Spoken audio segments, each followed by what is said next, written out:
Visit साहब ठीक है, विजिट्स चलते रहते हैं।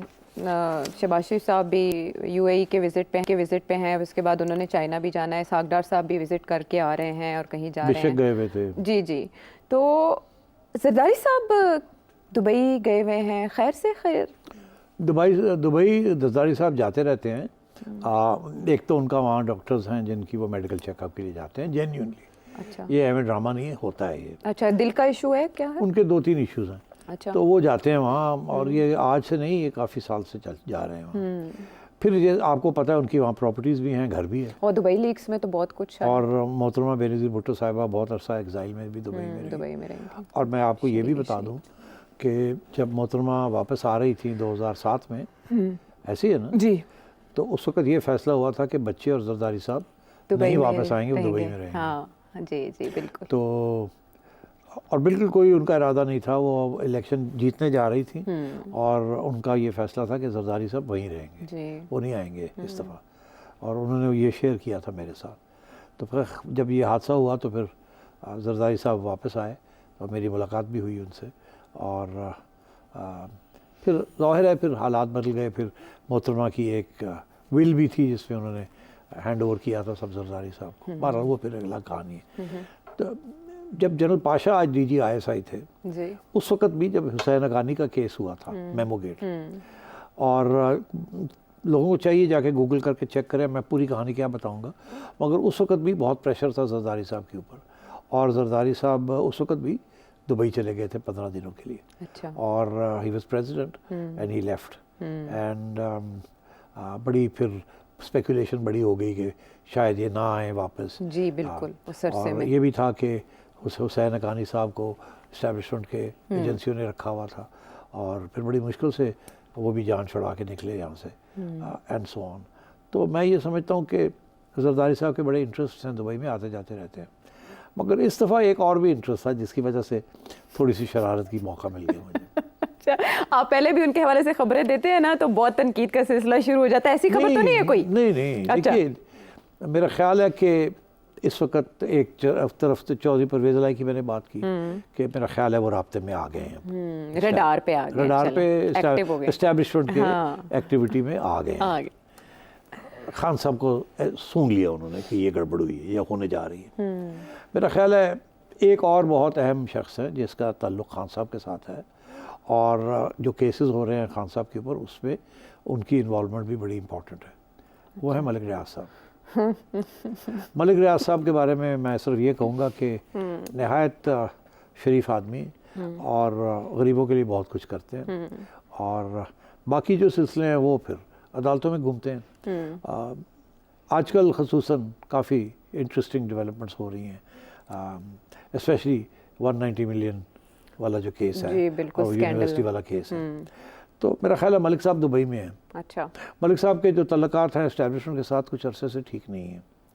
वो इश्यूज बनते हैं DHA के साथ। ओके। और क्योंकि मलिक साहब भी शहर बनाते हैं और सोसाइटी है, तो जेलसीज चलती रहती हैं। ओके। और मलिक साहब को from time to time establishment या DHA वाले प्रेशर में ले आते हैं। तो अब सूरत हाल ये है कि एक ऐसा केस है जिसमें उनकी भी इन्वॉल्वमेंट है। हालांकि कानूनी तौर पे उन्होंने तो कोई गैर कानूनी बात नहीं की। अगर किसी ने की है तो वो तो हुकूमत पाकिस्तान ने की है कि जी ये पैसे एडजस्ट कहाँ होने हैं। उन्होंने तो नहीं, उनका तो कोई यहाँ कैबिनेट का ही रोल था वो। फिर जो साजबाज हुई उनका कोई रोल नहीं है इसमें। अच्छा, अब आइए आगे।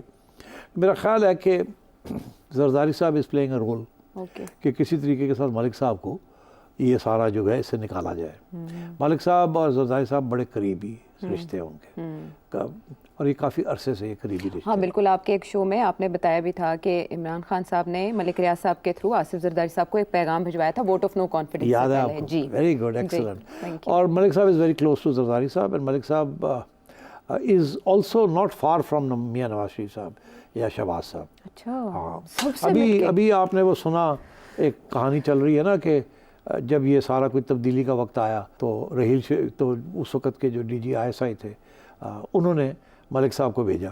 जी, याद है? बिल्कुल, वो लंदन प्लान के आसपास। हाँ, वो लंदन प्लान, तो ये 2014 की बात है। तो उस वक़्त मलिक साहब को भेजा था कि जी जाए इनको कहीं छुट्टी कराएं। तो मलिक साहब गए थे वहाँ रात के 12 बजे। और उसके बाद और फिर उनके 12 बज गए। हाँ, फिर उनके 12 बज गए। तो ये मलिक साहब has been a player. Okay. हाँ, पहले एक ज़माने में एस्टैब्लिशमेंट के बड़े करीब थे, फिर बाद में प्रॉब्लम्स हो गए। वो दुबई में हैं एंड विद हिज फैमिली। और मेरा ख्याल है जरदारी साहब की भी कोशिश है किसी तरीके के साथ मलिक साहब को भी निकाला जाए इसमें। तो कैसे वहाँ दुबई में बैठ के कैसे निकालेंगे? यार तुम क्या करती हो तुम?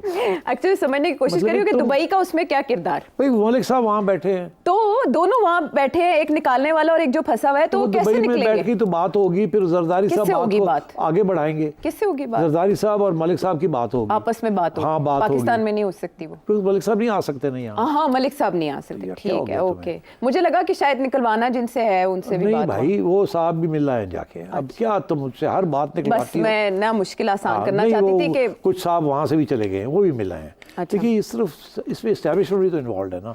तो एस्टैब्लिशमेंट के भी लोग मिल आए हैं, जरदारी साहब भी अब मिलने गए हैं। कुछ स्टिचिंग आपको कोशिश हो रही है, पता नहीं होती है कामयाब के नहीं, और कुछ ना कुछ हो रहा है। चलें अब इधर ही रहने दें ना। मलिक साहब ने एक चैनल खरीदनी थी। मैंने एक दिन मलिक साहब को फ़ोन किया, मैंने कहा मलिक साहब सुना तुसी 40% स्टेक ले रहे हो उस चैनल में? कहने लगे बिल्कुल गलत खबर। हाँ। गलत? मैंने कहा रियली? अच्छा तुसी नहीं ले रहे? अरे नहीं, मैं 100% ले रहा। मैं 40% नहीं ले रहा, 100% ले रहा। So वो is going मगर वो for that. अब प्लान खत्म हो गया। अच्छा, नहीं, डिजिटल सेटअप तो एक और खबर है, ये तो वो 2-3 और साल होगी, पुरानी खबर है। डिजिटल सेटअप वो तो सुनते रहते हैं। हमारे एक एंकर दोस्त भी हैं कि शायद उनको ऑफर कर रहे हैं। ऑफर कर रहे हैं कि दुबई में आके बैठे। बड़ी तो खबरें अगर- दे रहे हैं हाँ, आप। तो ये खबरें चलती रहती हैं। चले, खबरों पे रोक आ गई है, कोई बात नहीं। हमारा तो डेफर्मेशन, मूड नहीं है जाने का डिजिटल चैनल। जिंदगी का कोई पता नहीं, कहीं पे भी हवा ले जाए, किस्मत ले जाए, रिस्क ले जाए इंसान को। तो तुम भी चौधरी की रिस्क तरह है। हो गई हो, हैं? कौन से चौधरी? कौन चौधरी की बात तो नहीं मैं फिर कर से रहा। चौधरी तो नहीं ना। अच्छा।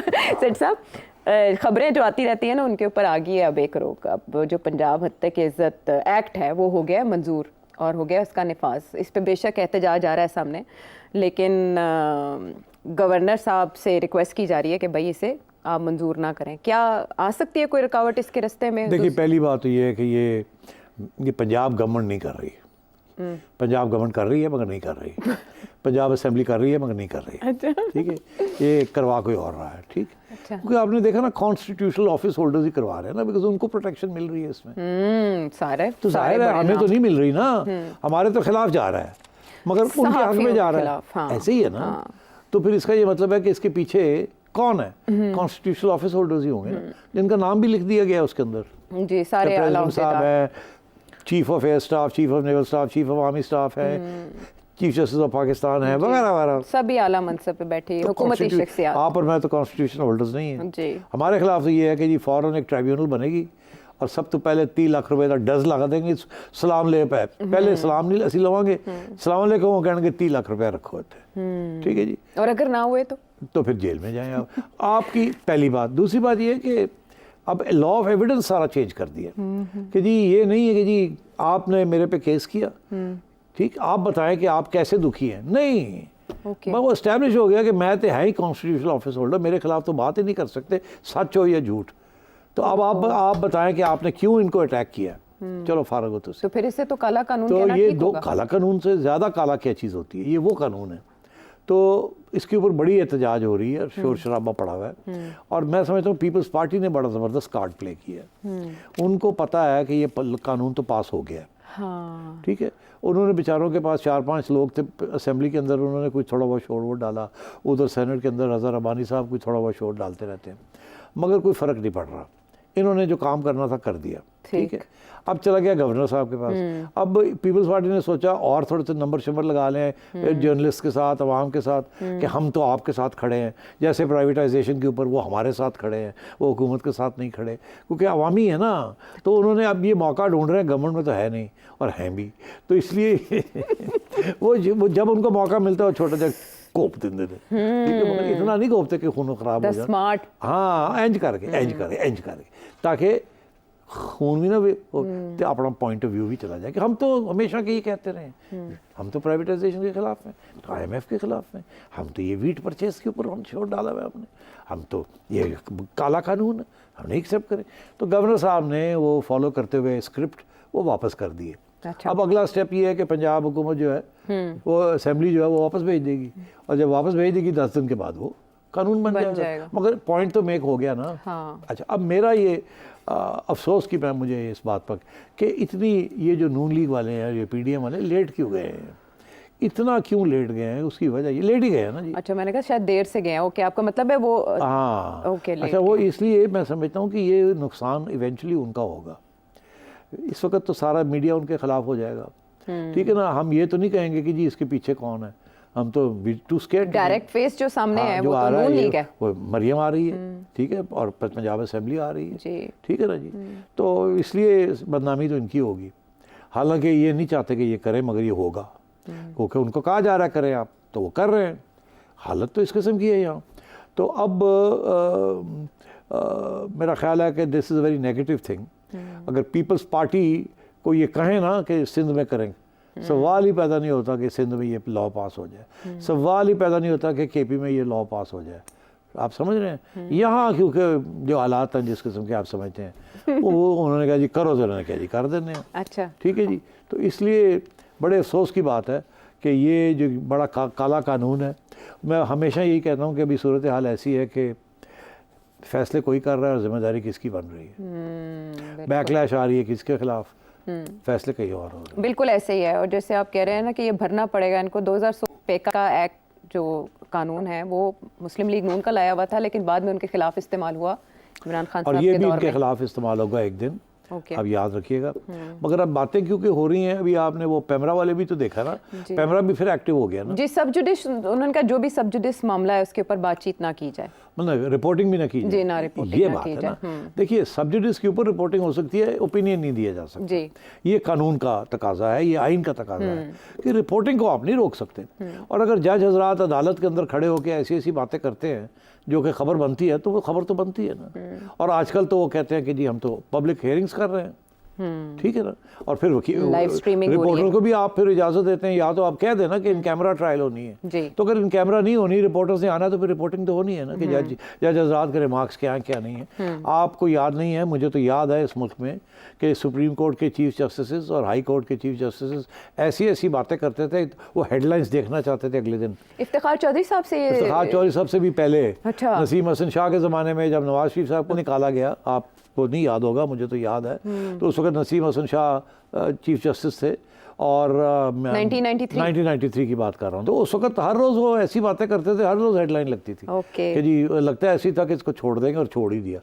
मतलब ये तो पर्सनल प्रोजेक्शन में आ गया ना। हाँ, तो ये तो अब ये कह रहे हैं कि जी जो अदालत के रिमार्क्स हैं वो भी आप रिपोर्ट कर सकते हैं, तो ये गलत है, दिस इज़ रॉन्ग। मैं समझता हूँ कि ये कहीं ना कहीं स्ट्राइक डाउन भी हो जाएगा। ओके। ये दोनों चीजें, या ये पैमरा का नोटिफिकेशन? पैमरा का नोटिफिकेशन नहीं, पैमरा एक्चुअली नोटिफिकेशन जो होता है वो तो वैसे ही चैलेंज हो जाता है जी, हो गया वो ये भी हो जाएगा। और मेरा ख्याल है इसके ऊपर भी कुछ स्टे मिल जाएगी, तो इम्प्लीमेंट नहीं होगा ये। ठीक है। नंबर 1। नंबर 2 में आपको आजकल पैमरा फिर एक्टिव हुआ है। आप समझ रहे हैं ना, मैं लास्ट टाइम मैंने देखा था पैमरा एक्टिव था इमरान खान के ज़माने में। उस वक्त कहीं और से पैमरा को इंस्ट्रक्शंस आते थे, और वो सार आलम साहब ने बड़ी बड़ी क्लियरली हर प्रोग्राम में बताया कहाँ से इंस्ट्रक्शंस आते थे। और इसीलिए फिर आप सार आलम साहब को भी उन्होंने वहाँ से निकलवा दिया, क्योंकि वो रेजिस्ट करते थे। तो पैमरा चलाते कोई और थे कहीं और से। जी। आजकल भी वही सिचुएशन हुई हुई है।